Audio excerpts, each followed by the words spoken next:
नमस्कार, मेरा नाम है सुमित सिंह मेहता। हाजिर हूँ आपके सामने क्लास 12 रे ऑप्टिक्स रिलेटेड एक और नया लेक्चर लेके। आज का हमारा है लेक्चर नंबर 16 और आज के इस लेक्चर का हमारा टॉपिक क्या रहने वाला है? हमारा टॉपिक है सिंपल माइक्रोस्कोप। अब सिंपल माइक्रोस्कोप क्या होता है, इसकी वर्किंग क्या होती है, इस बात को समझने से पहले सबसे पहले हमें यहाँ पर कुछ इंपॉर्टेंट टर्म्स को डिस्कस करना होगा। जैसे पहला टर्म हमारे पास क्या है, अकोमोडेशन पावर ऑफ ह्यूमन आई, या बोल सकते हैं accommodation power of eye lens. इसी में दो यहाँ पर इंपॉर्टेंट पॉइंट आते हैं जिनको हम क्या बोलते हैं, near point and far point बोलते हैं। और लास्ट में दो और यहाँ पर इंपॉर्टेंट टर्म्स हैं, जैसे एक हमारे पास क्या होता है विजुअल एंगल और दूसरा यहाँ पर होता है मैग्नीफाइंग पावर। एक बार अगर हम इन सारे टर्म्स को समझ लें, उसके बाद हमें सिंपल माइक्रोस्कोप समझने में कोई भी दिक्कत नहीं होने वाली है और ये बहुत सिंपल सा हमारे लिए टॉपिक रहने वाला है। तो फटाफट से कॉपी पेन निकालो और हिंट डालो, क्या अकोमोडेशन पावर ऑफ ह्यूमन आई, या बोल सकते हैं accommodation power of eye lens. जैसे हमारे पास दो आंखें हैं और इन आंखों में क्या होता है, एक लेंस होता है। उस लेंस का मेन काम क्या है कि मान लिया मैं किसी ऑब्जेक्ट को देख रहा हूं, उस लेंस का मेन काम है उस ऑब्जेक्ट की इमेज को मेरे आंख की रेटिना पर बनाना। अब देखना, ये जो आई लेंस है इसकी खासियत होती है, ये ऑब्जेक्ट डिस्टेंस के अकॉर्डिंग अपनी फोकल लेंथ को अपने आप चेंज कर लेता है। जैसे ये ऑब्जेक्ट यहाँ पर है, मुझे ये दिख रहा है, ये मुझे क्यों दिख रहा है, क्योंकि इस ऑब्जेक्ट की इमेज ये जो मेरा आई लेंस है कहाँ बना रहा होगा, मेरी आंख की रेटिना पर बना रहा होगा। अब मैंने ऑब्जेक्ट को दूर कर दिया, जैसे मैं ऑब्जेक्ट को दूर करूंगा अब भी मैं इस ऑब्जेक्ट को देख पा रहा हूं, यानी अगेन इसकी जो इमेज है वो कहां बन रही है, मेरी आंख की रेटिना पर बन रही है। इसका मतलब क्या हुआ कि मेरे आंख के आई लेंस ने इस ऑब्जेक्ट डिस्टेंस के अकॉर्डिंग अपनी फोकल लेंथ को चेंज कर लिया। और किसी भी आई लेंस की ये एबिलिटी कि वो ऑब्जेक्ट डिस्टेंस के अकॉर्डिंग कि ऑब्जेक्ट कहां पर रखा हुआ है उसके आधार पर जो फोकल लेंथ होती है आई लेंस की वो चेंज हो जाती है। इसी एबिलिटी को हम क्या बोलते हैं, accommodation power of eye lens बोलते हैं। इसमें लिखने वाली कोई बात नहीं है, ये क्लास 10th का टॉपिक है, लेकिन यहाँ पर हमारे लिए समझना क्या है बेहद जरूरी है। तो क्या होती है अकोमोडेशन पावर ऑफ आई या ह्यूमन आई, कि ह्यूमन आई के अंदर जो आई लेंस होता है उसकी एक खास एबिलिटी होती है कि वो ऑब्जेक्ट कहाँ पर रखा हुआ है इसके अकॉर्डिंग अपनी फोकल लेंथ को चेंज कर सकता है। और ह्यूमन आई की इसी एबिलिटी को हम क्या बोलते हैं, accommodation power of eye lens बोलते हैं। इतनी बात समझ में आ गई आपको? अगर इतनी बात समझ में आ गई, अब यहाँ पर दो और इंपॉर्टेंट पॉइंट है, एक होता है क्या नियर पॉइंट और एक होता है क्या फार पॉइंट। तो हिंट डालो इस तरह से, क्या नियर पॉइंट। नियर पॉइंट क्या है भाई, जैसे नाम से पता चल रहा है कि ह्यूमन आई किसी ऑब्जेक्ट को लीस्ट डिस्टेंस तक कहां तक देख सकती है। जैसे ये ऑब्जेक्ट मुझे यहाँ पर दिख रहा है, मैं इस पर लिखी हुई चीजें पढ़ सकता हूँ, मैं इसको पास ला रहा हूँ, पास ला रहा हूँ, पास ला रहा हूँ, पास ला रहा हूँ, पास ला रहा हूँ, पास ला रहा हूँ। अब मैं जब यहाँ पर आया, अब मुझे दिखना लगभग क्या हो गया है, खत्म हो गया है। यानी अब मुझे जो यहाँ पर शब्द हैं वो ब्लरी दिख रहे हैं, यानी ब्लर मुझे ये इमेज दिख रही है। यानी मेरे आंख द्वारा देखने की जो एबिलिटी है नियर ऑब्जेक्ट को, उसकी एक क्या है, लिमिट है। यानी अगर डिस्टेंस उस डिस्टेंस से कम होगी, ऑब्जेक्ट डिस्टेंस अगर उस डिस्टेंस से कम होगी, तब मुझे वो ऑब्जेक्ट नहीं दिखाई देगा। और वो डिस्टेंस होती है for a human I 25 centimetre. अगर कोई ऑब्जेक्ट 25 सेंटीमीटर से कम डिस्टेंस पर मेरी आंख से रखा हुआ है तो मुझे उस ऑब्जेक्ट को देखने में दिक्कत होगी, या फिर मुझे वो ऑब्जेक्ट ब्लर या फिर दिखाई नहीं देगा। जैसे मैं इसको यहाँ पर लाता हूँ ना, तो मेरे को इसको देखना क्या है, लगभग नामुमकिन है, यानी दिख भी रहा है तो मुझे काफ़ी ब्लरी दिख रहा है। यहाँ पर लिखे हुए शब्दों को मैं पढ़ नहीं सकता। जब मैं दूर जाता हूँ तो अब मैं इसे क्लियर देख पा रहा हूँ। तो नियर पॉइंट का मतलब क्या हुआ कि मेरी आंख मिनिमम कितनी डिस्टेंस तक देख सकती है, उसी को हम क्या बोलते हैं, नियर पॉइंट बोलते हैं।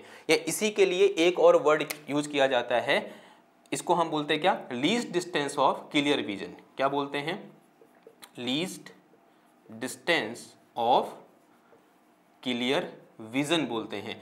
और ह्यूमन आई के लिए least distance of clear vision D equal to कितना होता है, 25 सेंटीमीटर के बराबर होता है। इसलिए आपने बचपन में सुना होगा कि बच्चों को हिदायत दी जाती है कि अगर वो किताब पढ़ें तो कितनी डिस्टेंस पर रख के पढ़ें, 25 सेंटीमीटर की डिस्टेंस पर रख के पढ़ें, ऐसे ना पढ़ें, क्योंकि ऐसे पढ़ोगे तो हमारे आई लेंस में क्या आएगा, जोर आएगा। वो अपनी फोकल लेंथ को जबरदस्ती क्या करना चाहेगा, चेंज करना चाहेगा, जिसको चेंज करने में एक हद तक तो पॉसिबल है, लेकिन एक उम्र के बाद उसकी ताकत क्या हो जाएगी, कम हो जाएगी, और आपको चीजें देखने में क्या हो सकती है, दिक्कत हो सकती है। इसलिए अगर आपको चाहिए कि आपकी आंखों में तनाव कम आए, टेंशन कम आए, तो आप उसको कहां पर से देखो, 25 सेंटीमीटर पे ऐसे रखकर देखो, आप पढ़ते रहोगे। पढ़ना अच्छी बात है। तो इसलिए हमारे पास नियर पॉइंट क्या होता है, 25 सेंटीमीटर होता है। अगला हमारे पास क्या है भाई, फार पॉइंट। फार पॉइंट, अब फार पॉइंट क्या होता है भाई, कि हमारी आंखें मैक्सिमम कितनी डिस्टेंस से देख सकती हैं, उसी को हम क्या बोलते हैं, फार पॉइंट बोलते हैं। कभी आपने ये देखने की कोशिश करी कि मेरी आंख मैक्सिमम कहां तक देख सकती है? मेरी आंख मेरे सामने जो रोड है उस रोड में रखी हुई सब चीज़ों को देख पा रही है। मेरी आंख यहाँ से बहुत दूर बड़े बड़े पहाड़ दिखते हैं, उन सारे पहाड़ों को देख पा रही है। अगर मैं छत में जाता हूँ तो मेरे छत से हिमालय दिखता है, तो मैं उस हिमालय को भी देख पा रहा हूँ। अगर मैं थोड़ा सा और सोचूं तो मैं मून को भी देख पा रहा हूँ, मैं सन को भी देख पा रहा हूँ, मैं स्टार को भी देख पा रहा हूँ। यानी मेरे आंख के द्वारा देखी जाने वाली जो लॉन्गर डिस्टेंस है उसकी कोई लिमिट नहीं है। वो कहाँ तक हम देख सकते हैं, इन्फिनिट तक देख सकते हैं। तो हमारी आंखों के लिए जो फार पॉइंट है वो क्या है, इनफाइनाइट है। क्या है वो, इनफाइनाइट है। तो far point for human I is infinity, यानी हमारी आंखें इन्फिनिट देख सकती है, यानी कोई लिमिट नहीं है, फार लिमिट नहीं है। जैसे नियरेस्ट पॉइंट की लिमिट है कि भाई 25 सेंटीमीटर, उसके बाद लाऊंगा, इधर को लाऊंगा तो हमको ब्लर देखना स्टार्ट हो जाएगा, यहाँ बोल सकते हैं धुंधला दिखना स्टार्ट हो जाएगा। लेकिन फार पॉइंट का ऐसा कुछ लिमिट नहीं है कि भाई इसके बाद मुझे दिखना बंद हो जाएगा। ठीक है, अगर वहाँ लाइट है, अगर वहाँ से लाइट मेरी आंख तक पहुँच रही है तो मुझे वो दिख रहा है, सिंपल सी बात है। ठीक है, तो फार पॉइंट कहाँ है भाई, इन्फिनिटी पर है। लेकिन ध्यान देना, नियर पॉइंट कहाँ होता है, 25 सेंटीमीटर पर होता है। अब यहाँ पर एक बार और सुनो, एक और वर्ड यहाँ पर यूज होता है, फॉर रिलैक्स्ड आइज। कभी कभी ऐसा बोलता है कि हमारी आंखें रिलैक्स्ड है। तो फॉर रिलैक्स्ड आइज का मतलब क्या हुआ कि हम जिस ऑब्जेक्ट को देख रहे हैं वो कहाँ है, इन्फिनिटी पर है। तो अगर इमेज इन्फिनिटी पर बन रही है और हम इमेज को देख रहे हैं तो हम बोलते हैं उस समय हमारी आंखें क्या है, रिलैक्स्ड हैं। तो यहाँ पर क्या होगा, for relaxed eyes, for relaxed eyes. यानी जब हम इन्फिनिटी पर रखी हुई चीज को देखेंगे या फिर इन्फिनिटी पर जो इमेज बन रही होगी उसको देखेंगे तो हमारी आंखें क्या होंगी, रिलैक्स होंगी। अभी आपको थोड़ा सा ये और लग रहा होगा एकदम से ये क्या आ गया, लेकिन अभी हम आगे कैलकुलेशन करेंगे। हम जब सिंपल माइक्रोस्कोप पढ़ेंगे तो वहां पर हम ये वर्डिंग यूज करेंगे, फॉर रिलैक्स्ड आइज। और जब भी हम फॉर रिलैक्स्ड आइज बोलेंगे तो इसका मतलब जो इमेज होगी वो कहाँ बन रही होगी, इन्फिनिटी पर बन रही होगी। ठीक है, ये बात समझ में आई आपको? ओके, नाउ अब जो नेक्स्ट टर्म हमारे पास वो क्या है, विजुअल एंगल। तो नेक्स्ट एंड डालो क्या, विजुअल एंगल। क्या होता है विजुअल एंगल, समझते हैं जरा। हम सब ने क्लास 10th में आई का डायग्राम बनाया है, रफ डायग्राम बनाया है। तो जो ह्यूमन आई होती है वो कुछ इस टाइप से हमें देखने को मिलती है। ये क्या है, आई बॉल है। यहाँ क्या होता है भाई, ये रेटिना होता है। यहाँ पर क्या लगा होता है, इस तरह से एक आई लेंस बना होता है। ठीक है, और ये क्या होगी इसकी, इस तरह से ये प्रिंसिपल एक्सेस होगी किसकी, इस आई लेंस की। ओके, मान लो एक ऑब्जेक्ट कहाँ रखा हुआ है, कहीं यहाँ पर रखा हुआ है इस तरह से। तो here we have an object, let us say this object is A B. इस तरह से एक ऑब्जेक्ट यहाँ पर रखा हुआ है जो कि कुछ डिस्टेंस पर रखा हुआ है, किससे, इस आई लेंस से। अब मुझे क्लियर देखना है तो ऑब्वियस सी बात है डिस्टेंस 25 सेंटीमीटर से कम तो होगी नहीं, उससे ज़्यादा ही होगी। फिर मैंने क्या किया, इसकी इमेज फॉर्म करना चाहा। तो एक लाइट रे ऐसे चली जाएगी सीधे यहाँ से, जो कि कैसे जाएगी, सीधे जैसे आ रही है वैसे आगे निकल जाएगी। और दूसरी लाइट रे कैसे चलेगी भाई, कुछ इस तरह से चलेगी यूं करके। और इस ऑब्जेक्ट की इमेज कहाँ बनी, इस रेटिना पर बनी। Let us say this image is C D. इस इमेज को मैंने क्या बोल दिया, सी डी बोल दिया। अब इस ऑब्जेक्ट ने हमारी आंख पर कुछ एंगल सबटेंड किया, दिस इज एंगल, ये वो एंगल है। और इसी को हम क्या बोलते हैं, विजुअल एंगल बोलते हैं। ये जो मेरे पास थीटा है इसी को हमने क्या बोला है, विजुअल एंगल बोला है। अगर आपसे पूछे कि भाई विजुअल एंगल क्या होता है तो बहुत ही सिंपल आंसर हो जाएगा, angle subtended by object at our I.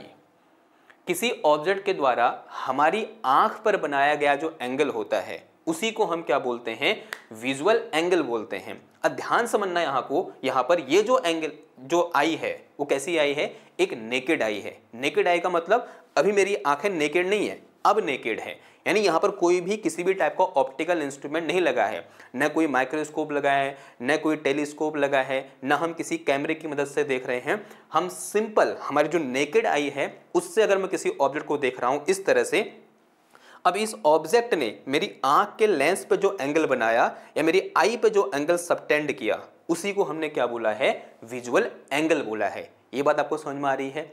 Okay, अगर इतनी बात समझ में आई तो इसको लिखने की जरूरत तो है नहीं, वैसे जरूरत है भी तो लिख दो। यहाँ पर लिखो, एक लाइन लिखो, angle subtended by object at our eye, या बोल सकते हैं at our naked eye is known as visual angle. तो लिख के चलेंगे इस तरह से, angle subtended by, angle subtended by object at our naked eye, at our naked eye is called visual angle, is called visual angle. उसी को हम क्या बोलते हैं, विजुअल एंगल बोलते हैं। अब मेरा आपसे एक सवाल है, देखो इसकी इमेज कहाँ बनी, हमारे रेटिना में बनी। जैसे ही इमेज यहाँ पर बनी, यहाँ से सिग्नल कहाँ गया, हमारे दिमाग में गया, और हमारे दिमाग ने कहा कि आपने इस ऑब्जेक्ट को देखा। अब इस ऑब्जेक्ट, ये जो ऑब्जेक्ट है मुझे कितना बड़ा दिखाई देगा, CD के बराबर या फिर AB के बराबर? ये समझने वाली बात है कि हमें ये ऑब्जेक्ट कितना बड़ा दिखाई देगा, AB के बराबर या फिर CD के बराबर। क्या मुझे ऑब्जेक्ट दिखाई देगा या फिर ऑब्जेक्ट की इमेज दिखाई देगी? आंसर है हमें ऑब्जेक्ट की इमेज दिखाई देगी, जो क्या है मेरे पास, CD है। चाहे ये ऑब्जेक्ट कितना ही बड़ा हो, कितना ही छोटा हो, हमको क्या दिखाई देगा, ये CD दिखाई देगा, इस लेंथ की हमें इसकी इमेज दिखाई देगी। तो मेरे लिए ये ऑब्जेक्ट कितना बड़ा है, इतना बड़ा है, अगर मैं अभी इसको देख रहा हूं तो। अब मैं चाहता हूं कि मुझे इसी ऑब्जेक्ट की इससे बड़ी इमेज देखने को मिले, तो मैं क्या करूंगा, मैं एक सिंपल सा एक काम करूंगा, इस ऑब्जेक्ट को मैं इस तरह से आगे की ओर खिसकाऊंगा। मान लिया अभी ऑब्जेक्ट मैंने कहाँ रख दिया, इधर रख दिया। सेम ऑब्जेक्ट AB है, पहले यहाँ पर था, अब वो कहाँ है, इधर पर है। तो अगेन मैं क्या करूंगा, इमेज फॉर्म करूंगा। तो यहाँ से एक लाइट रे ऐसे जाएगी, जो कहाँ मिलेगी, C पॉइंट पे मिलेगी। दूसरी लाइट रे यहाँ से ऐसे आएगी, जो कहाँ मिली, इस पॉइंट पे मिली। अब जो इमेज है वो कैसी बनेगी भाई, अब इमेज ये होगी, अब इमेज क्या होगी मेरे पास, CD1 होगी। पहले इमेज क्या थी, CD थी, अब इमेज क्या है मेरे पास, CD1 है। कौन सी इमेज बड़ी है, आंसर है जो CD1 है वो CD से बड़ी है। यानी इस केस में मुझे वो सेम ऑब्जेक्ट है, जो पहले AB था वो अब भी AB है, उसकी हाइट सेम है, लेकिन मुझे अब वही ऑब्जेक्ट बड़ा दिखाई दे रहा है। क्यों बड़ा दिखाई दे रहा है, यहाँ पर एक चेंज हुआ, जो मेरा ये विजुअल एंगल है ये बढ़ गया। पहले कितना था भाई, थीटा था, अब कितना हो गया है, थीटा प्राइम हो गया है, और यहाँ पर थीटा प्राइम जो है वो थीटा से बड़ा है। अब यहाँ से कॉन्सेप्ट समझना, अगर मुझे किसी भी एक ऑब्जेक्ट की लार्ज इमेज देखनी है तो मुझे सिंपल क्या बढ़ाना है, इस विजुअल एंगल की वैल्यू बढ़ानी है। अगर मैंने विजुअल एंगल की वैल्यू बढ़ा दी तो वही ऑब्जेक्ट जो मुझे छोटा दिखाई दे रहा था पहले, अब मुझे वो बड़ा दिखाई देगा। अब मैं यहाँ पर एक लाइन बोलने को जा रहा हूँ, चाहे वो कोई भी माइक्रोस्कोप हो, कोई भी टेलीस्कोप हो, वो सिंपल एक काम करता है, इस विजुअल एंगल की वैल्यू को बढ़ा देता है। तो कोई भी अगर मेरे पास एक ऑप्टिकल इंस्ट्रूमेंट है तो किसी भी ऑप्टिकल इंस्ट्रूमेंट का मेन काम क्या होता है, विजुअल एंगल को बढ़ाना।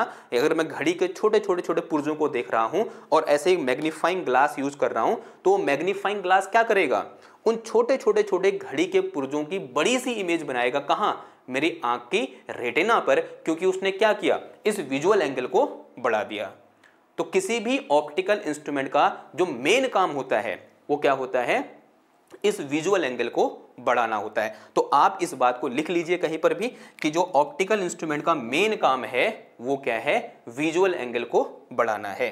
तो main work of optical instrument is to increase visual angle. किसी भी विजुअल एंगल को बढ़ा दो, अगर विजुअल एंगल को बढ़ाएंगे तो उसी ऑब्जेक्ट की मुझे क्या दिखाई देगी, ऐसे बड़ी सी इमेज यहां पर दिखाई देगी। ऑब्जेक्ट वही है, पहले ए बी था, अब भी ए बी है, सिर्फ क्या हुआ, यहां पर जो विजुअल एंगल है वो बढ़ गया। अगर विजुअल एंगल बढ़ गया तो हमें वो इमेज क्या हुई, बड़ी हुई दिखाई दी। ठीक है, नाउ तो ये हमारा क्या है भाई, विजुअल एंगल है। अब मेरे पास जो नेक्स्ट टर्म है दैट इज मैग्नीफाइंग पावर। ये भी क्या है, बहुत इंपॉर्टेंट है। हम जितने भी यहाँ पर ऑप्टिकल इंस्ट्रूमेंट पढ़ेंगे, चाहे वो माइक्रोस्कोप होगा या फिर कंपाउंड माइक्रोस्कोप होगा या फिर टेलीस्कोप होगा, उन सब के लिए हम यहाँ पर क्या डिफाइन करेंगे, इस मैग्नीफाइंग पावर को डिफाइन करेंगे। ठीक है बात। तो नेक्स्ट हेडिंग हमारे पास क्या है भाई, मैग्नीफाइंग पावर है। समझना बहुत जरूरी है मैग्नीफाइंग पावर को।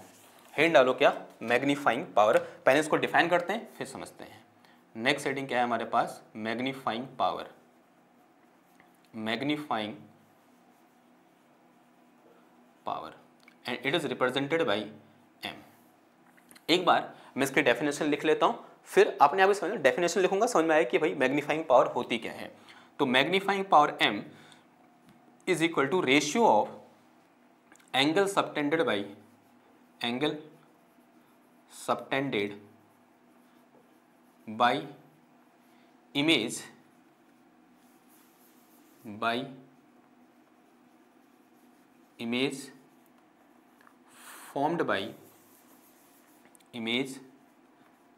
formed by optical instrument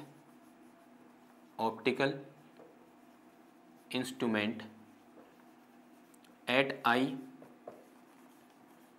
to the image formed by, या फिर ऐसे लिखते हैं angle subtended by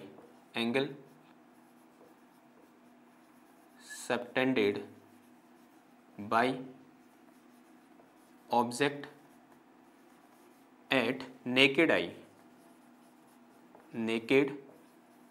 I when object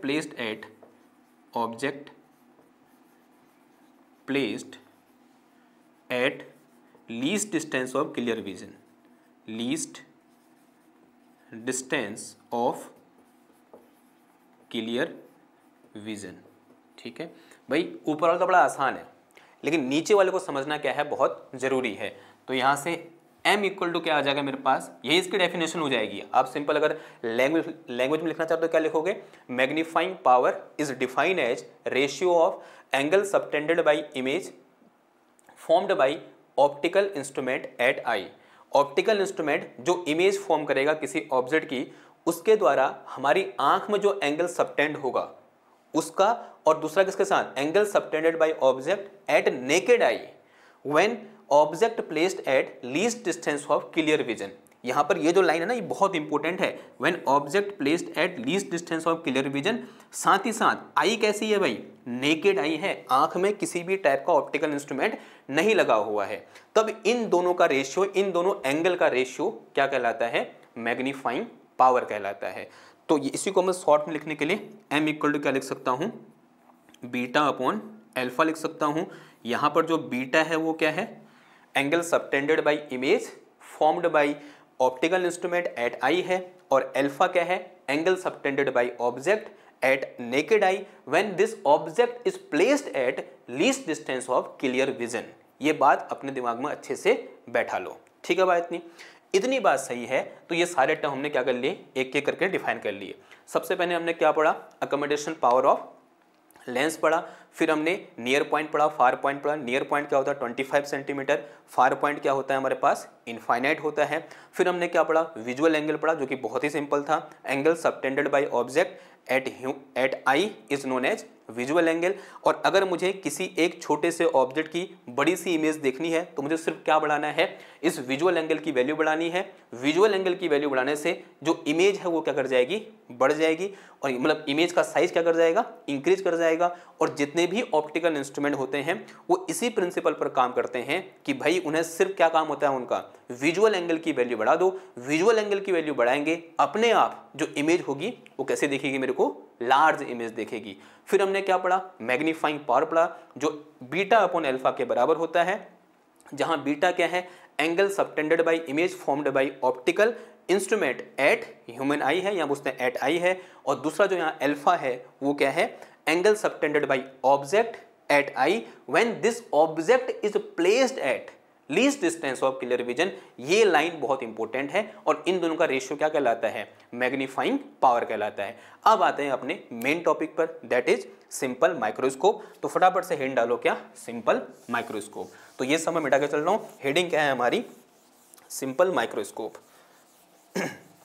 और कभी कभी 3 नंबर में ये क्वेश्चन आपसे पूछ लिया जाता है कि भाई सिंपल माइक्रोस्कोप होता क्या है।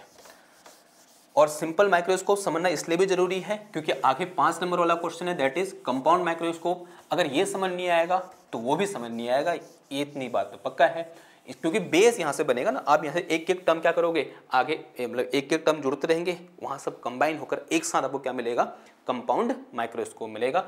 तो नेक्स्ट हमारे पास क्या है यहाँ पर, सिंपल माइक्रोस्कोप। सिंपल माइक्रोस्कोप क्या होता है सिंपल माइक्रोस्कोप? बहुत ही सिंपल है भाई, जितना सिंपल नाम है उतना ही सिंपल ये माइक्रोस्कोप भी है। आप सब लोगों ने कन्वर्जिंग लेंस देखा है, कॉन्वेक्स लेंस देखा है। एक कॉन्वेक्स लेंस लो जिसकी फोकल लेंथ बहुत छोटी है, वही क्या है, हमारा सिंपल माइक्रोस्कोप है। बचपन में हम जब भी ज्योमेट्री बॉक्स खरीदते थे, वो लोहे वाला, उसके अंदर एक सिंपल माइक्रोस्कोप ऐसे आता था। डॉक्टर क्या करता है सिंपल माइक्रोस्कोप से, जम्स देखने के लिए यूज़ करता है। जो घड़ी वाले होते हैं, जो घड़ी साज होते हैं, घड़ी को ठीक करने वाले होते हैं, वो घड़ी के छोटे छोटे इंस्ट्रूमेंट को बड़ा देखने के लिए सिंपल माइक्रोस्कोप का यूज़ करते हैं, जो कि ऐसे वो अपनी आँख में लगाते हैं। आप लोगों ने देखा ही होगा, ठीक है। कभी आप ऐसी जगह, जैसे सुनार है, सुनारों क्या करना होता है, बहुत छोटे छोटे जो जेवर होते हैं उनके पार्ट को जोड़ना होता है। अब छोटे छोटे पार्ट को जोड़ने के लिए अगर दिख नहीं रहा है तो किसका यूज़ करेगा भाई, ऐसे सिंपल माइक्रोस्कोप का यूज़ करेगा। आपने सिंपल माइक्रोस्कोप वाला देखा हुआ है। वैसे जौहरी जो होता है वो हीरे को तराशने के लिए, हीरे की बारीकियां देखने के लिए किसका यूज़ करता है, सिंपल माइक्रोस्कोप का यूज़ करता है। अब इस सिंपल माइक्रोस्कोप क्या होता है ये तो समझ में आ गया आपको, एक बार लिख भी लो, लिखो यहाँ पर फटाफट से। A simple microscope is a convex lens. A simple microscope, a simple microscope is a convex lens। convex lens। अब इस convex lens की एक खासियत होनी चाहिए कि इसकी फोकल लेंथ छोटी होनी चाहिए, of small focal length, of small focal length. अब स्मॉल क्यों होनी चाहिए, आगे समझ में आएगा आपको, स्मॉल फोकल लेंथ, ठीक है। तो ये हमारा क्या है भाई, एक सिंपल माइक्रोस्कोप है। नाउ वर्किंग, नेक्स्ट डालो क्या, working of simple microscope. Working of simple microscope, simple microscope. यहां पर 2 केस आते हैं। केस फर्स्ट में लिखो, when image formed at least distance of clear vision. Case first है when image formed at least distance of clear vision, least distance of clear vision। जब image कहाँ बन रही है, least distance of clear vision पर बन रही है, तब किस तरह से हमारा सिंपल माइक्रोस्कोप की वर्किंग होगी, समझते हैं जरा। सबसे पहले एक काम करो, सिंपल माइक्रोस्कोप बनाओ। सिंपल माइक्रोस्कोप बनाओ, ये कहने का क्या मतलब हुआ, आपको सिंपल क्या बनाना है, यहाँ पर एक कन्वर्जिंग लेंस बनाना है, या बोल सकते हैं कॉन्वेक्स लेंस बनाना है। तो मैंने क्या कर दिया, यहाँ पर इस तरह से एक कॉन्वेक्स लेंस बनाया। लेट अस से इसकी फोकल लेंथ कितनी है, एफ है, जो कि स्मॉल होगी। अगर मैं यहाँ पर इस तरह से एक लाइन ड्रॉ करूँ यूँ करके, मैं यहाँ पर स्केल का यूज़ कर रहा हूँ क्योंकि यहाँ पर डायग्राम क्या है, बहुत इंपॉर्टेंट है। ऑप्टिक्स में हर डायग्राम क्या है, इंपॉर्टेंट है, और उसको आपको साफ साफ ही बनाना है। तो ये मेरे पास क्या है भाई, एक प्रिंसिपल एक्सेस है इसकी, ये क्या कहलाएगा, इसका ऑप्टिकल सेंटर ओ कहलाएगा। मान लिया ये इसका क्या है, फोकल पॉइंट एफ है, तो उतनी डिस्टेंस पर यहाँ भी क्या हो जाएगा, ये भी इसका फोकल पॉइंट एफ हो जाएगा। तो this is focal point F and this is also focal point F. मान लिया यहाँ पर क्या है, इस तरह से एक इमेज रखी हुई है यूँ करके, सॉरी क्या बोल रहा हूँ, यहाँ पर एक ऑब्जेक्ट रखा हुआ है जिसकी मुझे एक लार्ज इमेज देखनी है। तो here we have an object A B. तो ये मेरे पास क्या है, एक ऑब्जेक्ट ए बी यहाँ पर है यूँ करके। अब मुझे इसकी इमेज फॉर्म करनी है, और ध्यान समझना बात को, अगर मुझे कॉन्वेक्स लेंस में किसी भी एक स्मॉल ऑब्जेक्ट की लार्ज इमेज देखनी है तो ऑब्जेक्ट हमेशा फोकल पॉइंट और ऑप्टिकल सेंटर के बीच में ही रखा जाएगा। अगर यहाँ रखूंगा ना तो फिर गड़बड़ हो जाएगी, ठीक है, तो ऑब्जेक्ट को कहाँ रखना है, इस फोकल पॉइंट और इस ऑब्जेक्ट के बीच में रखना है। अगर यहाँ रहूंगा तो इमेज कहाँ बनेगी, कहीं यहाँ बनेगी और बहुत ज़्यादा लार्ज इमेज हमको देखने को नहीं मिलेगी। तो इमेज हमें ऑब्जेक्ट हमेशा कहाँ होगा, फोकल पॉइंट और ऑब्जेक्ट के बीच में होगा। आपको ये बात समझ में आ रही होगी, क्योंकि हमने क्या पढ़ा है, image formation by convex lens पढ़ा हुआ है। तो image formation by convex lens में जब हमारा ऑब्जेक्ट यहाँ था तो इमेज कहाँ बन रही थी, रियल इमेज बन रही थी कहाँ, यहाँ। और जब हमारा ऑब्जेक्ट एफ और ओ के बीच में होगा तो इमेज कहाँ बनेगी, कहीं यहाँ बनेगी और लार्ज इमेज बनेगी। और कैसी इमेज बनेगी, वर्चुअल इमेज बनेगी और इरेक्ट भी बनेगी। तो करो फिर इमेज फॉर्म करो। तो एक लाइट रे कैसे आएगी भाई, पैरेलल टू प्रिंसिपल एक्सिस, इस तरह से आगे यूं करके, एंड आफ्टर रिफ्लेक्शन कहाँ से पास करेगी, ये इस तरह से फोकल पॉइंट से पास करेगी। तो करा देंगे हम इसको इस तरह से, फोकल पॉइंट से पास। चलो फोकल पॉइंट को ही शिफ्ट कर लो। तो ये मान लिया मेरे पास क्या है, फोकल पॉइंट है। तो इस तरह से क्या कर रही है, ये फोकल पॉइंट से पास कर रही है। दूसरी लाइट रे कहाँ से पास करेगी भाई, यूं करके। एक काम करते हैं,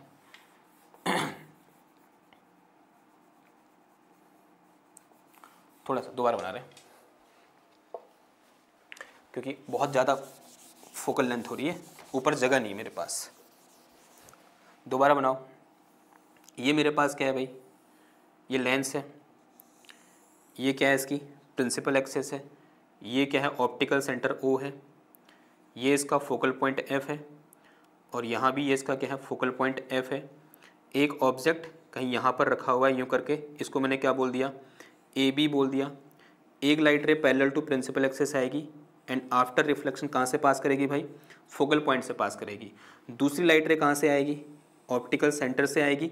हम सब जानते हैं ये आगे तो मिलेंगी नहीं, अगर आगे नहीं मिलो कहाँ मिला दो भाई, पीछे मिला दो। अगर उसको ऐसे पीछे बढ़ाऊँ तो इस तरह से पीछे बढ़ाया, तो इसको भी मैंने क्या किया, ऐसे ही पीछे बढ़ाया, और इसकी इमेज कहाँ फॉर्म होगी, कहीं यहाँ पर इमेज फॉर्म होगी। तो this is large image formed by object. और इस केस में जो इमेज फॉर्म हो रखी है कहाँ पर हो रखी है, least distance of clear vision पर हमारी इमेज फॉर्म हो रखी है।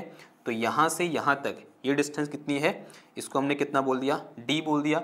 और अज्यूम किया कि इनिशियली जो ऑब्जेक्ट रखा हुआ है कहाँ पर रखा हुआ है, एक्स डिस्टेंस पर रखा हुआ है। कहाँ से, ऑप्टिकल सेंटर से कितनी डिस्टेंस पर, एक्स डिस्टेंस पर इस तरह से रखा हुआ है। ठीक, अब ये मेरे पास क्या है भाई, इमेज है, इसको मैंने क्या बोल दिया, ए प्राइम बी प्राइम बोल दिया। अगर मुझे इस इमेज को देखना है तो हमारी आई कहाँ होगी, इधर होगी। And this eye is very close to lens, ये जो आई है इस लेंस के बहुत पास है।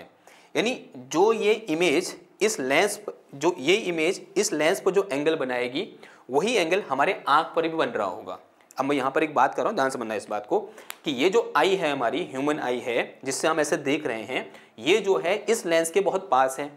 अब ये जो इमेज यहाँ बनी, इसने जो एंगल इस लेंस पर सबटेंड किया वही एंगल इस आई पर भी सबटेंड हो रहा होगा, because this lens and eye both are very close to each other. और इसी एंगल को हमने क्या बोला है, बीटा बोला है। तो this angle is our beta. ये एंगल क्या है भाई, हमारा बीटा है। ये एंगल क्या है, हमारा बीटा है। Angle subtended by image formed by optical instrument at eye is known as beta. ठीक है, तो ये हमारा क्या है, बीटा है। अब हमें क्या चाहिए, अल्फा भी चाहिए, यानी image formed by object at I when object is placed at least distance of clear vision. उस लाइन को ध्यान से पढ़ो। तो ये तो डी है यहाँ से यहाँ तक, तो यहाँ मेरा ऑब्जेक्ट है, यहाँ पर कोई आई हमने कोई यहाँ पर लेंस नहीं लगा रखा है, किसी भी टाइप का ऑप्टिकल इंस्ट्रूमेंट नहीं लगा रखा है, कोई भी चश्मा हमने नहीं पहन रखा है। तो ये मेरे पास क्या है, ऑब्जेक्ट ए बी है, और यहाँ मेरे पास ये आई है, और इसने जो ये एंगल यहाँ बनाया, let us say this is our O prime, और ये डिस्टेंस यहाँ से यहाँ तक कितनी है भाई, डी है, और इस एंगल को हमने क्या बोला है, अल्फा बोला है।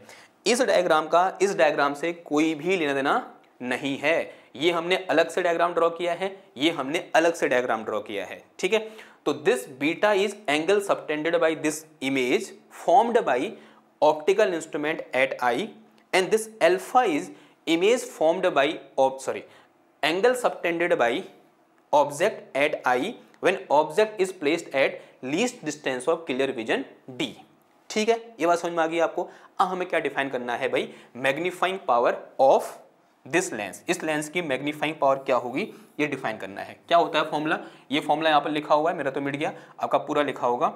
m इक्वल टू कितना होता है, बीटा अपॉन अल्फा होता है ना। अब इस डायग्राम से बीटा और अल्फा निकालना है। कैसे निकालेंगे, अब जरा समझना, ये निकालना भी क्या है, एक इंपॉर्टेंट पॉइंट आता है, ये इंपॉर्टेंट स्टेप है।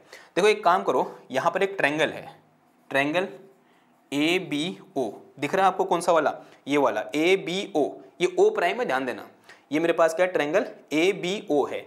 इस ट्रायंगल ABO में अगर मैं क्या निकालूं, tan बीटा निकालूं, तो tan बीटा इक्वल टू क्या होता है, AB अपॉन क्या आ जाएगा, AO आ जाएगा।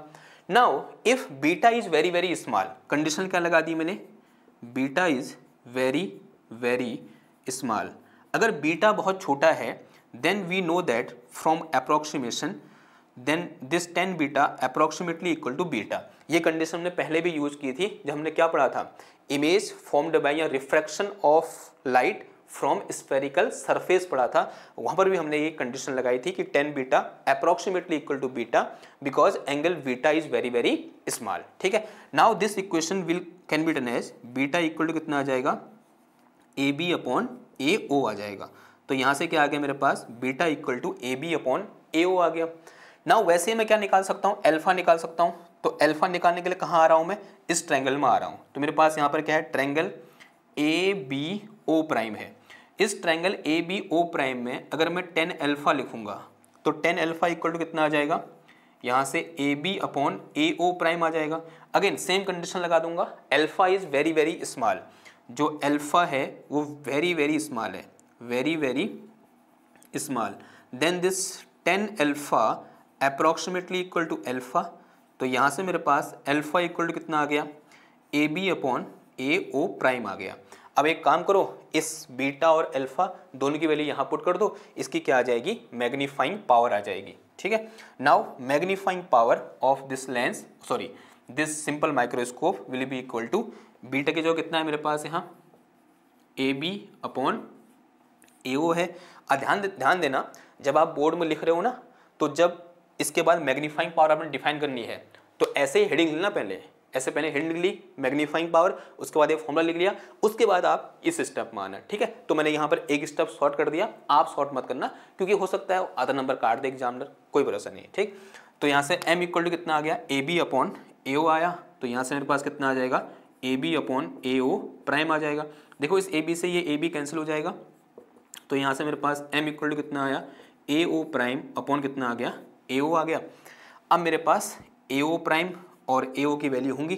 देखो AO प्राइम कितना है मेरे पास, AO प्राइम है मेरे पास किसके बराबर, माइनस का D के बराबर। माइनस D क्यों बोला, साइन कन्वेंशन, ये लेंस इधर है, आई लेंस इधर है, तो हम इधर जा रहे हैं तो कैसा आएगा, नेगेटिव, तो माइनस का D अपॉन AO। AO कितना है मेरे पास, यहाँ से यहाँ आता है जो किसका आ रहा है, x के बराबर, तो कितना आ गया माइनस का x, इससे ये कैंसिल हो गया। तो m इक्वल टू कितना आ गया, यहाँ से D अपॉन x आ गया। और यहाँ पर x क्या है, ऑब्जेक्ट डिस्टेंस है, ध्यान देना, और d की वैल्यू कितनी होती है, 25 सेंटीमीटर होती है। तो this is formula of magnifying power of simple microscope. अब इसी चीज को हम क्या कर सकते हैं, थोड़ा सा और मॉडिफाई कर सकते हैं। कैसे मॉडिफाई कर सकते हैं, तो उसके लिए जगह चाहिए, इधर करते हैं। ठीक है, लेंस फॉर्मूला आप सबने पढ़ा है। नाउ लेंस फॉर्मूले का थोड़ा सा यूज करते हैं। फ्रॉम लेंस फॉर्मूला अगर मैं ये बोलूं, if object place at if image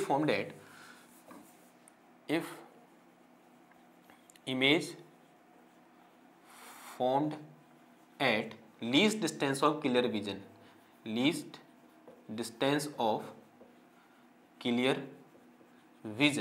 तो उस केस के लिए, मतलब जो केस हमारा चल रहा है, तो उसके लिए v इक्वल टू कितना है मेरे पास, माइनस डी के बराबर है, u इक्वल टू कितना है, माइनस का x के बराबर है, और f इक्वल टू f है, क्योंकि कैसा लेंस है भाई, कॉन्वेक्स लेंस है, इसकी फोकल लेंथ पॉजिटिव होती है।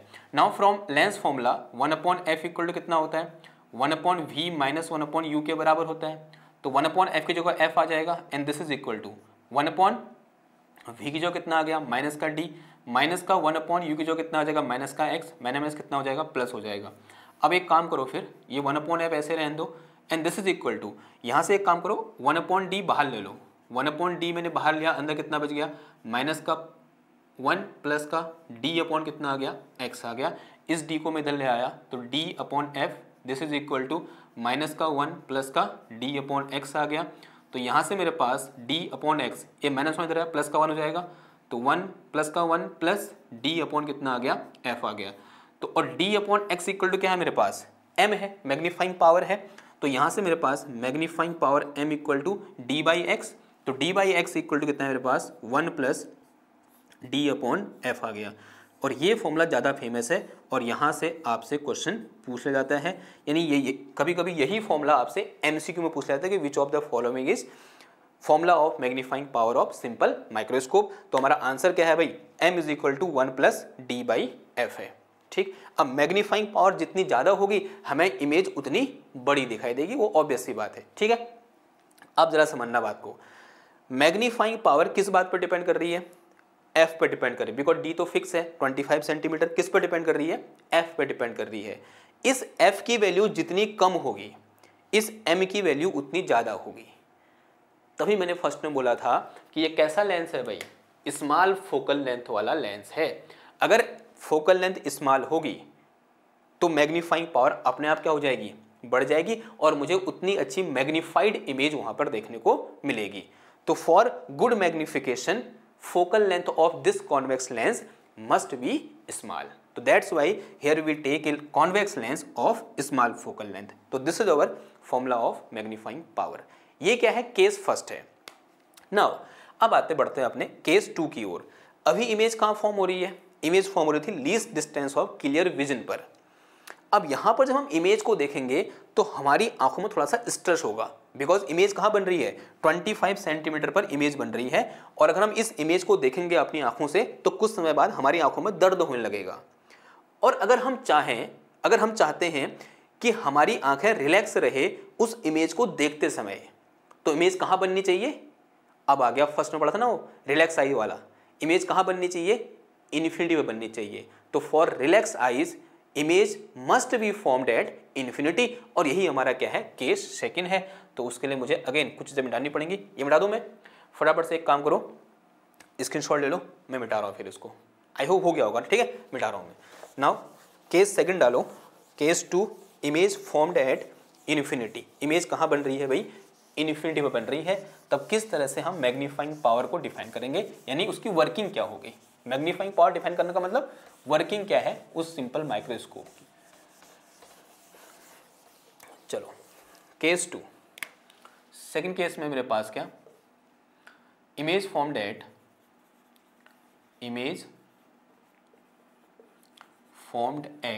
इन्फिनिटी।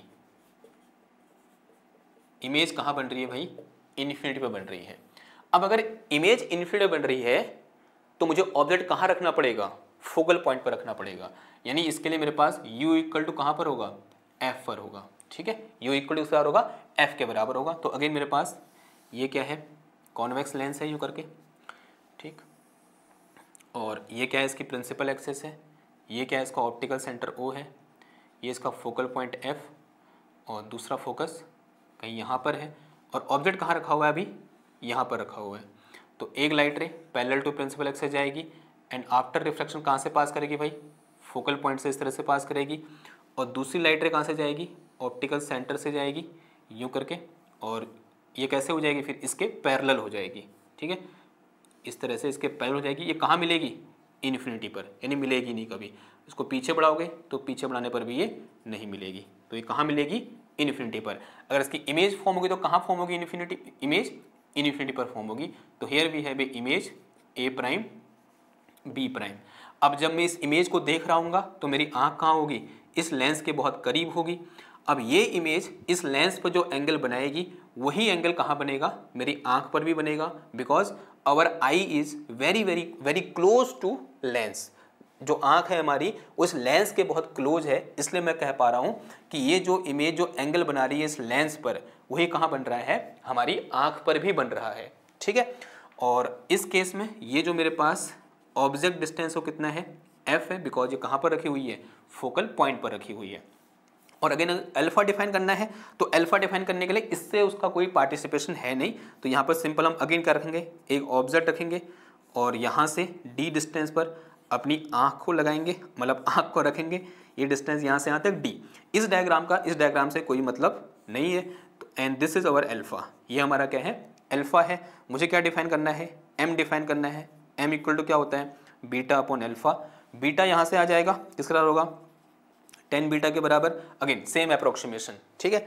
और फिर यहाँ से क्या आ जाएगा अल्फा, अल्फा किसके बराबर होगा 10 अल्फा के बराबर।